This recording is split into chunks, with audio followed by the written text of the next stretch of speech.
All right, this is Sports for Real again. I had started off talking about the college football season, how last year ended, for Georgia the same way it began.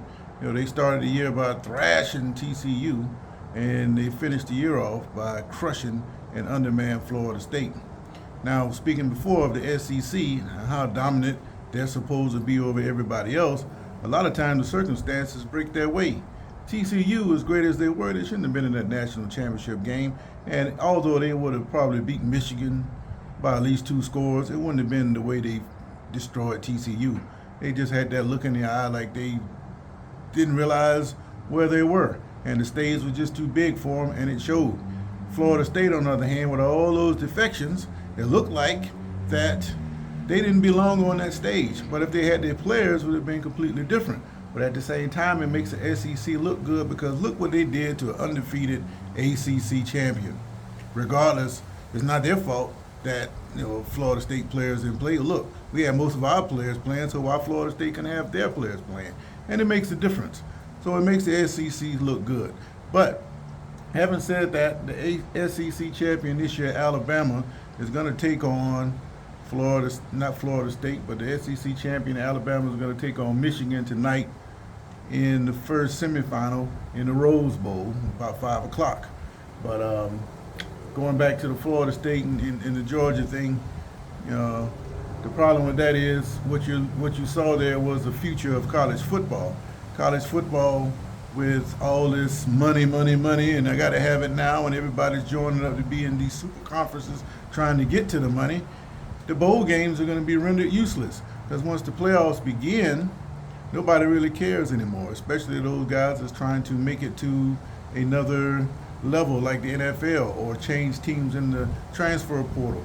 But the big problem I got with the transfer portal, why would the transfer portal be so necessary when it's time to play in the postseason? Why can't you just finish the season with the guys and then transfer wherever you want to go at that point? It would make more sense to me, but that's just the way they have things set up right now. And some things are going to have to change. I suspect with this 12-team playoffs, the bowl system is going to be infused inside the playoff matchups, kind of like what they do with the FCS championship games, where they kind of like spread it out, and it's going to be in different locations, kind of like what you have now on these New Year's Days game. But I won't know more about that until actually next year. But next year, when you start having these super conferences, especially with the Big Ten and the SEC with Oklahoma and Texas, you have all these blue bloods coming together. And blue bloods are used to winning. Well, all the blue bloods can't win at the same time. So a lot of those teams are going to be illuminated as average. And if they're going to be average too long, after firing several coaches trying to get them back on that elite level, sooner or later they're going to realize maybe we should have stayed where we were. At least we could play a schedule, we could play 2 or 3 tough teams, beat them and say we the best, without actually having to prove that they're the best. But if you're in a super conference now, you can't hide. Florida, for years, they wouldn't play anybody. Now you got Oklahoma and Texas coming in. There's a chance that you might play both those teams at the same time. Not saying that you can't beat those teams, but you're having troubles with the old SEC team. So what are you going to do when Oklahoma and Texas come in? And Texas is a very, very dangerous program, no matter if they're a 5 and 6 team, because they got speed. Texas will always be able to run. And if you can match up with a team speed-wise, you're going to cause them problems. Georgia found that out a couple years ago in the Peach Bowl when they took on Texas and lost. Now you got to play these guys maybe every year, every other year. It's going to be some tough sledding for a lot of programs and a lot of teams. After a while, they end up going right back to where they were. But be that as it may, the 2 biggest games again are SEC is the Michigan taking on Alabama.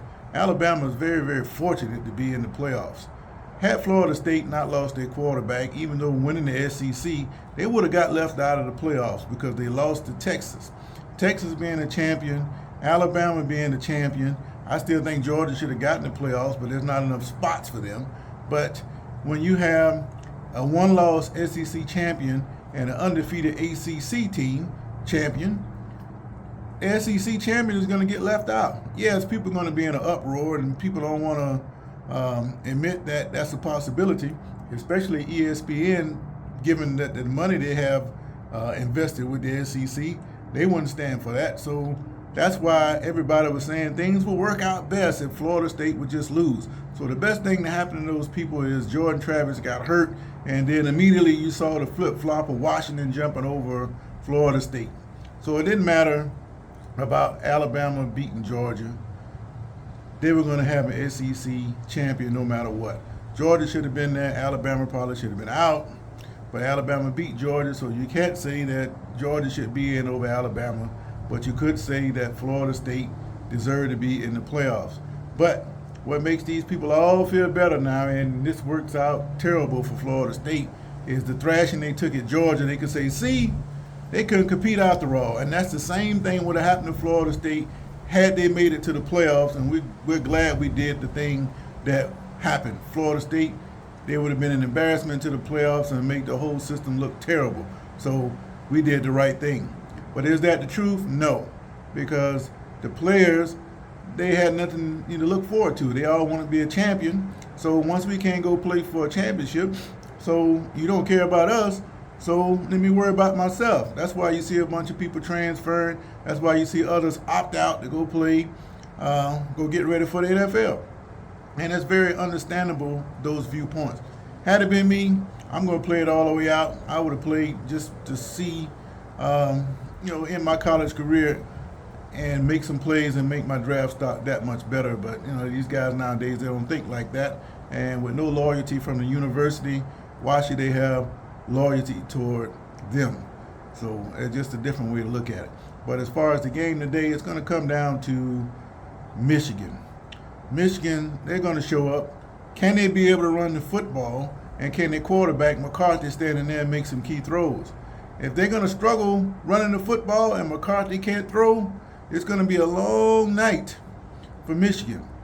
Added to the fact that a lot of people forgot several years ago, Harbaugh and Saban were beefing about some recruiting issues. And don't you think that if Saban gets Harbaugh down, he's going to stick it to him? And I think the same thing would be in Harbaugh's favor if he gets Saban down. You might forget, or the public has forgotten, but those two guys, they hadn't forgot that spat they had a few years ago. And I think they will come into play. But if Michigan is more in danger of getting run off than Alabama is, if they can't run the football and McCarthy can't stick some key throws in there, it's going to be a long night. But that doesn't mean that Alabama is guaranteed to hit on all cylinders themselves. Michigan is a physical football team, and they have the tools to slow down Alabama. If you want to beat Alabama, you got to make sure you control Milroe and not let him turn free. And don't do like Auburn. If you get them in a situation where they have to throw the ball in the end zone, put a couple of people back in there because he's got to throw it to the end zone. Don't let him stand back there and hit a wide open receiver. It don't make sense. But a lot of those guys, they're making millions of dollars and make dumb decisions, and you saw it that night against Auburn. So I'm going to say that Alabama is probably going to squeak by Michigan, and that's going to set the table for a possible rematch with Texas. Now, a lot of people think that Washington can't play with Texas. Well, I got news for you. These two teams played in the Holiday Bowl last year, and Washington knocked them off. Yeah, you say it's a different year, but a lot of the faces are the same, and the way that quarterback Penix is playing, he's playing much better than he was last year. So Washington is a very dangerous opponent for Texas. And I think that Texas, the way things are going, that little speed advantage that I talked about earlier, they're going to present a problem for Washington. One or two plays that's probably going to make the difference.